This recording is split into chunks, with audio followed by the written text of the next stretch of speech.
இந்த வீடியோவில் என்ன பார்க்க போறோம்னா, பி த லீடர் கட்சி தலைவர் அண்ணாமலை அவர்கள் டிவிகே தலைவர் விஜய் மற்றும் டிவிகே கட்சியை பற்றி என்ன சொல்லியிருக்காருன்றதை தான் இந்த வீடியோவில் பார்க்க போகிறோம். வீடியோக்குள்ளே போகிறதுக்கு முன்னாடி நீங்கள் சேனல் இன்னும் சப்ஸ்கிரைப் பண்ணணும்னா சப்ஸ்கிரைப் பண்ணிக்கோங்க. வாங்க இப்போ வீடியோக்குள்ளே போகலாம். மக்கள் எங்களுக்கு கண்டிப்பாக ஆட்சி மாற்றம் வேணும்னு சொல்லி தாவேக அரசை வர வச்சிருக்காங்க. ஸோ அதுக்கு ரெஸ்பெக்ட் கொடுக்க வேண்டியது நம்மளோட கடமைன்னு திரு அண்ணாமலை அவர்கள் சொல்லியிருக்காங்க. டிவிகே கட்சியில் உள்ள எம்எல்ஏக்கள் மற்றும் அமைச்சர்கள் எல்லாருமே ஒரு எக்ஸ்பீரியன்ஸான அரசியல்வாதியோ அரசியலில் பழுத்தவர்களோ கிடையாது. அவர்கள் கீழே விழுந்தா தூக்கி ஒன்றுமே தவிர காலால் போட்டு மிதிக்கக்கூடாதுன்னு அவர் சொல்லியிருக்காரு. அமைச்சர்கள் மற்றும் எம்எல்ஏக்களுக்கு அரசியலை பற்றி புரிஞ்சுக்க டைம் கொடுக்கணும்னு சொல்லியிருக்காரு. அதுக்கப்புறம் டிவிகே தலைவர் மாண்புமிகு சிஎம் ஜோசப் விஜய் அவர்களை இனிமேல் நான் சாருன்னு தான் கூப்பிட போகிறேன்னு மேடையில் சொல்லியிருக்காரு. நாங்கள் இங்கே ஆரோக்கியமான அரசியல் வந்திருக்கோம். ஒரு கட்சியை கீழே தள்ளி அதுல பேர் வாங்கவோ இல்ல மற்ற கட்சிகளை மாதிரி தேவையில்லாத விமர்சனங்கள் பண்ணவோ நாங்க இங்க வரல அப்படின்னு திரு அண்ணாமலை அவர்கள் சொல்லியிருக்காங்க. தென் திரு அண்ணாமலை அவர்கள் டிவிகே கவர்மெண்ட் மேல ஒரு குற்றச்சாட்டு ஒன்று வச்சிருக்காங்க.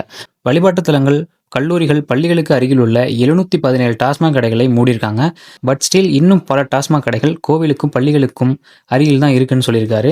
அதோட லிஸ்ட்டும் அவர் வச்சிருக்கதா சொல்லியிருக்காரு. ஸோ அதெல்லாம் சீக்கிரமே மூடணும்னு சொல்லியிருக்காரு. மேலும் அவர் மதுவை எப்படி ஒழிக்கணும்னு ஒரு ஃபுல் வரைபடமே அவர்கிட்ட இருக்கு. அதை நான் மாநில அரசிட்ட கொடுத்துருக்கதாகவும் சொல்லியிருக்காரு. அடுத்த 5 வருஷத்துக்கு அவர் கொடுத்துருக்கதை ஃபாலோ பண்ணாலே மதுவை தமிழ்நாட்டிலேருந்து ஈஸியாக ஒழிச்சிட முடியும்னு சொல்லியிருக்காரு.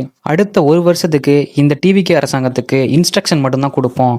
அதை அவங்க கரெக்டாக ஃபாலோ பண்ணி செஞ்சாங்கன்னா ரொம்ப சந்தோஷம், ஃபாலோ பண்ணி செய்யலைனாலும் ரொம்ப சந்தோஷம் அப்படின்னு திரு அண்ணாமலை அவர்கள் சொல்லியிருக்காங்க. அப்படி இந்த டிவிகே கவர்மெண்ட் நாங்கள் சொன்ன இன்ஸ்ட்ரக்ஷனுக்கு ஃபாலோ பண்ணாமல் எந்த ஒரு ரியாக்ஷனும் கொடுக்காம இருந்தாங்கன்னா எங்களோட எதிர்ப்பு ரொம்ப கடுமையாக இருக்கும்னு அந்த இடத்துல மென்ஷன் பண்ணியிருக்காங்க.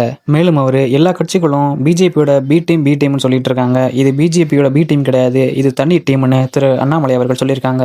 தென் கடைசி அவர் 2031 அரசியலை சந்திப்போம் வெல்வோன்னு சொல்லி முடிச்சிருக்காரு. உங்களுக்கு அரசியல் கண்டென்ட் பிடிக்கும்னா நம்ம ஆர்ஜி பேக் சேனலை சப்ஸ்கிரைப் பண்ணிக்கோங்க. தேங்க்யூ.